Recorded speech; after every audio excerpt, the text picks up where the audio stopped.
Hello there.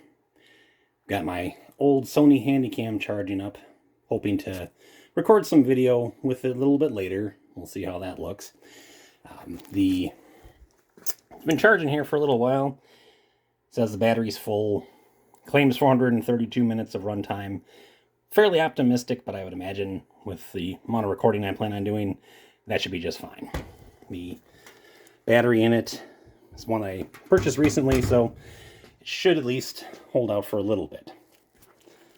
I still have the original battery, which was a lithium-ion battery, which I was a little bit surprised considering the camera is from the year 2000.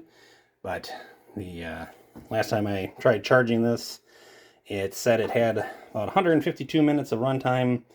Put it in the camera, lasted about 8 seconds. So the camera uses the Hi8 videotapes. Hi8 being basically an 8mm tape that has metal particles on the tape itself. Makes it a little bit fancier. It supposedly increased the resolution to better than VHS quality, which is probably true. Back when I used to play this back on a CRT TV, the picture did look very nice. On today's LCD TVs, it doesn't look quite as good, unfortunately.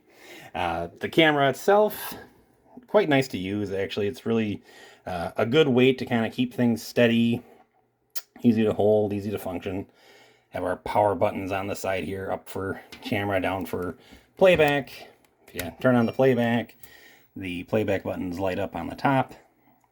It does have the laser link feature, which I never bought the adapter for, but that would let you play it to your TV without having a bunch of cables run to it, which is kind of nice, but I never really had much use of that. On the side here, the LCD screen pops out that you could use instead of the viewfinder. Either one works pretty well. I always use the LCD screen for playback on the run, basically, just to see that the video I was taking looked pretty good or not. On the inside here, got some different function buttons. Let you do different special effects that were pretty cheesy, but were fun at the time nonetheless. Other feature that this has is night shot, which actually was useful.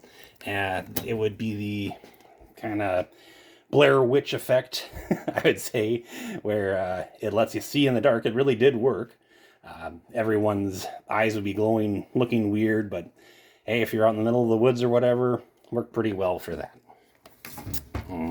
On the side here, got the nice handy dandy strap.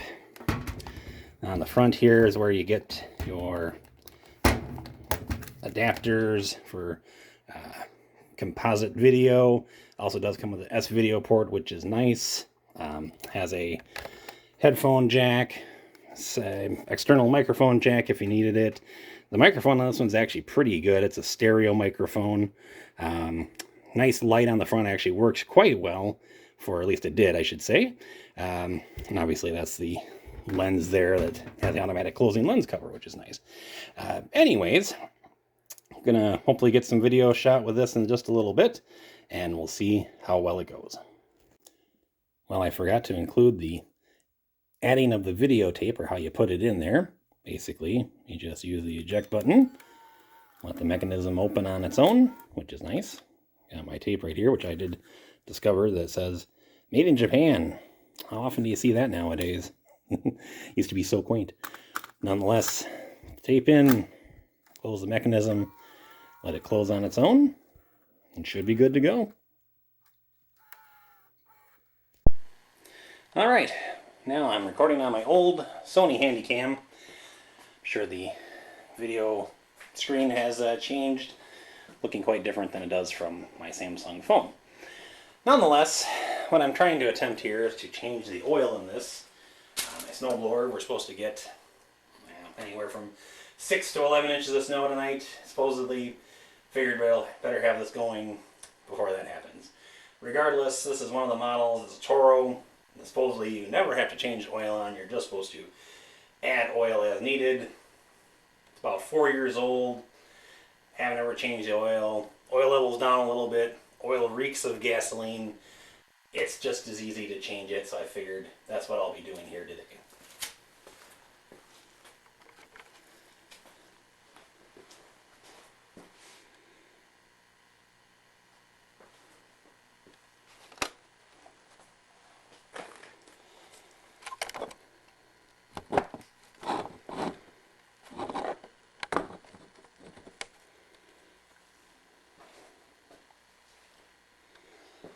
Alright, now that I've got my drain pan in place, I do have cardboard down on the ground because even though I've never attempted to change the oil on this, I have enough experience to know that oil will probably spill because there's no seemingly good way to get it out of there.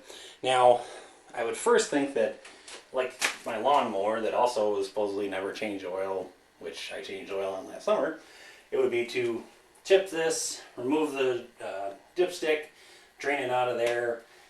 But I did notice there was this little bolt here right at the bottom of the engine.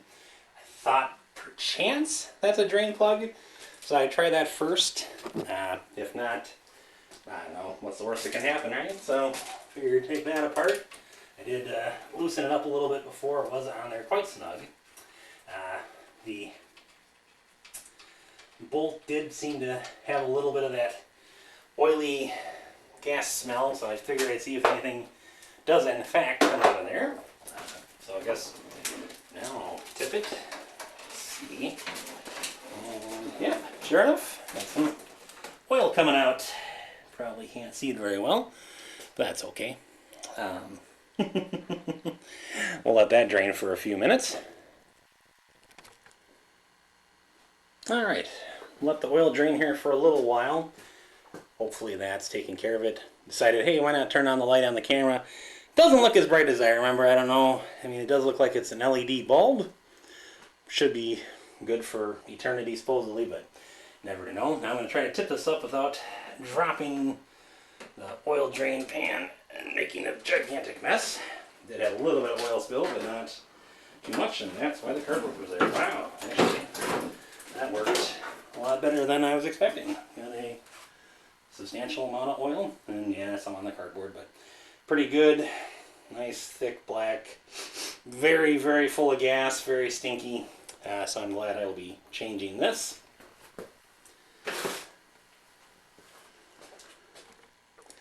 Alright, so I got the snowblower tip back up here.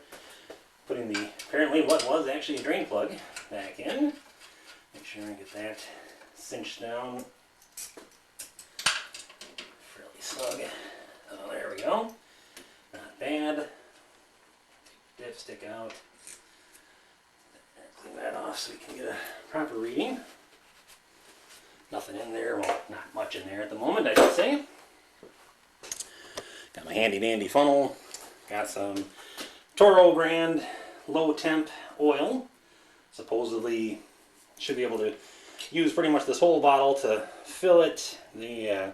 But I will take it slow just in case not all the previous oil drained out. And the oil that I am pouring out is beautiful amber color. Relatively thin stuff. I suppose that makes sense given the low temperature rating of the oil. Seems to be drinking it right up, not overflowing, which is nice. Certainly had the opposite of that happen. Alright, so that's almost the whole bottle, still a little bit in reserve just in case. And this thing says it should sit for about 3 minutes before you check the oil, so I will let it sit for a little while. Well, if we do end up getting snow tonight, you can't blame me.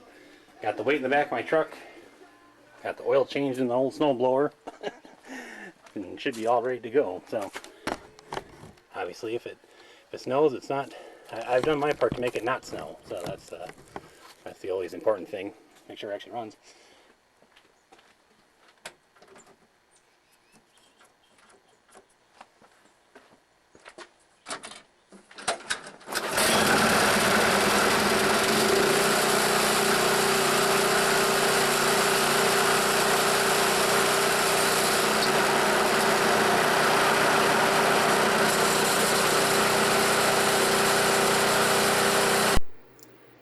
So there we go. The old Handy Cam worked better than I expected. Unfortunately, I did hear a couple pops during the playback of the recording. I think that was actually because I had my cell phone too close to the camera and it was probably responding when I got a text or something like that. So sorry about that. Overall, though, it looks like that worked just the way it should have. You know, it has 24 years ago, just as good.